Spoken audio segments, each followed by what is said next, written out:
Hey everyone, and welcome to this explainer. Today, we're going to unravel one of the most thrilling, totally espionage-filled histories of the modern world. We're looking at the ultimate geopolitical chain reaction. We are going to see exactly how the most terrifying, destructive power ever created by human science managed to spread across the globe. Okay, think about this for a second. Right now, there are 195 countries in the world. Almost all of them have advanced militaries and high-tech weapons to defend themselves.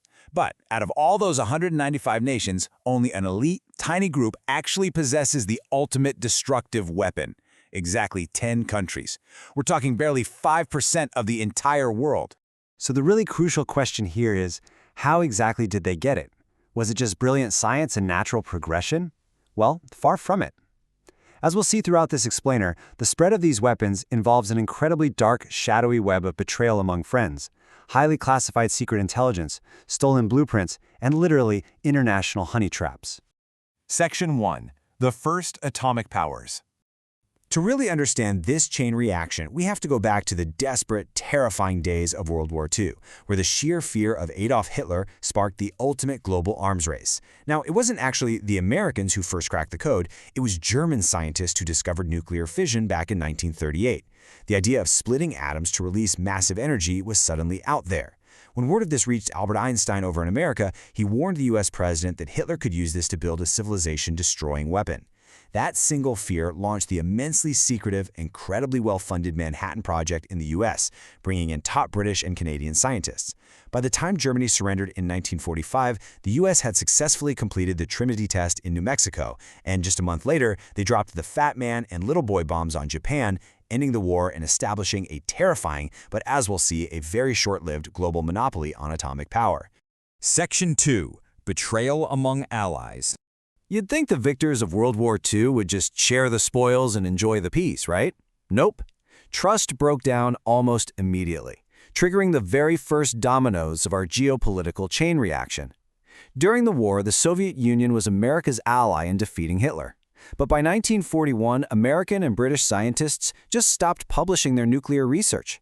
The Soviets totally noticed this, felt betrayed, and believed the secret was being intentionally kept from them. So what did they do? They quietly sent spies right into the heart of America's Manhattan Project to steal the technology. But the Americans weren't foolish. They realized what was going on, turned those Soviet spies into double agents, and started feeding them false, misleading information. It was literally a high-stakes spy thriller playing out in real time.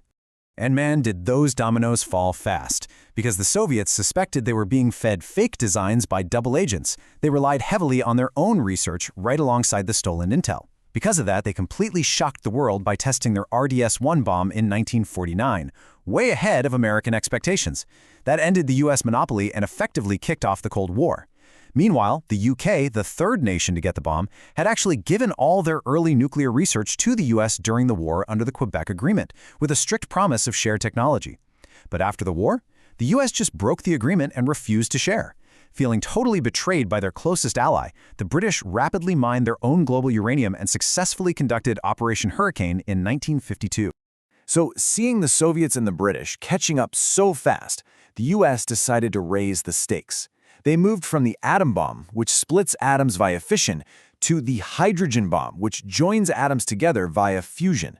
That is the exact same process that powers the sun. This new weapon was 450 times more powerful than the bomb dropped on Hiroshima. The US tested it in 1952. But the gap closed even faster this time around. The Soviets tested theirs in 1955, and the UK right after in 1957. Country number 4 on our list is France. And honestly, their main motivation was pure humiliation. After World War II, French scientists really only wanted to use nuclear power for electricity. But check out this chain of events. In 1956, during the Suez Canal crisis, Egypt took control of the canal. France and the UK partnered up with Israel to attack. But both the US and the USSR, who wanted to stay on good terms with oil-rich Arab nations, threatened France with massive economic pressure and even atomic retaliation if they didn't back down. France was forced into a deeply humiliating retreat. Realizing they could never truly stand up to the superpowers without the ultimate weapon, they pivoted. Using uranium from their colonies in Africa, France successfully tested their first bomb in the Sahara Desert in 1960. Section 3. The Asian Domino Effect. Now, the arms race shifts completely away from Europe and the West, as threats and abandoned alliances spark a whole new wave of proliferation over in Asia.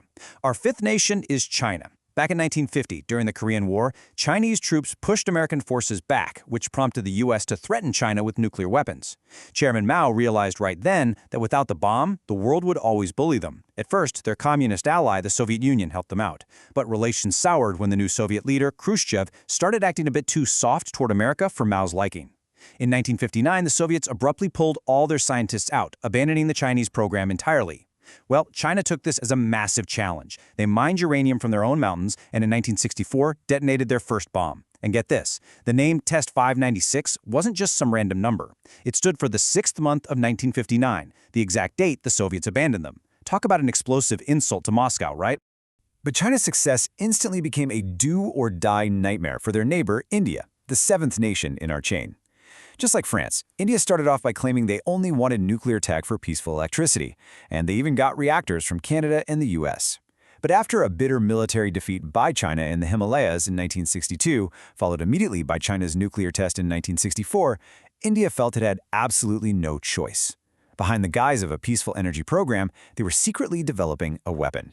In 1974, they detonated Project Smiling Buddha in the Rajasthan desert. The US and Canada were furious at the deception. They slapped harsh sanctions on India, who then flat out refused to sign the Global Non-Proliferation Treaty. Section 4. Secrets in the Desert. We're now moving into programs wrapped in extreme secrecy, deep controversy, and severe international isolation. Nation number 6 is Israel, the only country that, to this very day, neither confirms nor denies having nuclear weapons. Initially, U.S. President John F. Kennedy was strictly against Israel getting the bomb, fearing it would totally destabilize the Middle East. But after Kennedy's assassination, the path kind of cleared. With some early help from France, Israel completed its program in absolute secrecy by 1967. And the world might never have known for sure if it wasn't for a technician named Mordecai Vanunu. In 1986, Vanunu leaked secret photos and documents to the British press. The response? The Israeli intelligence agency, Mossad, actually orchestrated a brilliant honey trap operation to capture him, which resulted in an 18-year prison sentence. So, how do isolated nations survive? Well, they make covert alliances. By the 1970s, South Africa was facing immense global boycotts due to its strict apartheid laws, and they were terrified of Soviet influence spreading in neighboring African countries. In their darkest hour, Israel offered a secret alliance. Israel provided South Africa with weapons, fighter jets, and nuclear research. In exchange, South Africa provided Israel with much-needed uranium. This covert partnership culminated in the mysterious 1979 Vela incident, where U.S. satellites detected a massive double flash in the ocean near South Africa, widely believed by experts to be a joint Israeli-South African nuclear test. Amazingly, though, after the fall of the Soviet Union, South Africa became the very first and only nation to voluntarily dismantle its own nuclear weapons. Section 5. The Black Market Network. Heading back over to the Asian chain reaction, India's tests pushed its neighbor into some truly desperate measures that ended up birthing a clandestine global network. Pakistan is the 9th nation in our history. Their motivation was really forged in trauma. Following the 1971 war, where they lost East Pakistan, which became Bangladesh, and then watching India successfully test Smiling Buddha in 1974, Pakistan went on a relentless, unstoppable drive for the bomb. To pull it off, a Pakistani scientist named Dr. A.Q. Khan, who was working at a nuclear facility in Holland, covertly snagged top-secret blueprints for uranium enrichment and brought them back home. With some additional help from China, who wanted a strong ally against India, Pakistan successfully detonated their own underground tests in the Ras Ko Mountains in 1998, just weeks after India conducted a new series of tests. But then, the story of Pakistan's program took an absolutely shocking turn on the global stage. Following intense international pressure and allegations, Dr. A.Q. Khan appeared on national television in 2004.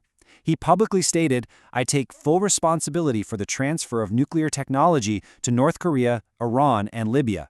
It was the ultimate exposure of a global nuclear black market, leading to Khan being placed under house arrest for years. And it's absolutely fascinating how that black market actually functioned. I mean, why would Pakistan help North Korea, a country thousands of miles away? Well, it was a perfect mutually beneficial trade of missing puzzle pieces. Pakistan had mastered the nuclear bomb, but they really lacked the advanced missiles required to deliver it deep into Indian territory. North Korea, on the flip side, had developed excellent Nodong missiles, but they desperately lacked the centrifuge technology to enrich uranium. So they just traded. North Korea got Dr. Khan's blueprints, and Pakistan got the missile designs they needed. A perfectly balanced, totally illegal, and incredibly dangerous quid pro quo. Section 6. Who will be next? To wrap up this historical chain reaction, let's look at the 10th and final nation to get the bomb, while casting a very wary eye toward the future. North Korea became the 10th nation to achieve nuclear capability. Their founder, Kim Il-sung, believed it was the only way to defend against the US and South Korea. Despite signing the Non-Proliferation Treaty in 1990, they secretly cheated, building a hidden program the whole time. After receiving that crucial centrifuge tech from Pakistan, they conducted their first small test in 2006. Some people actually thought it was a malfunction because it was so small. But in 2009, as Kim Jong-il's health was failing and he wanted to project sheer strength, they conducted a massive test. It was so powerful it actually triggered a magnitude 5 earthquake on the Richter scale. Absolutely wild. That cemented North Korea as the 10th nuclear power. But is North Korea the final chapter of this explainer? Well, maybe not. Right now, Israel is putting immense pressure on Iran's developing program. And here is the truly provocative question I want to leave you with today. If Iran successfully crosses that finish line, what happens next? Saudi Arabia has already publicly stated that they will not sit idly by.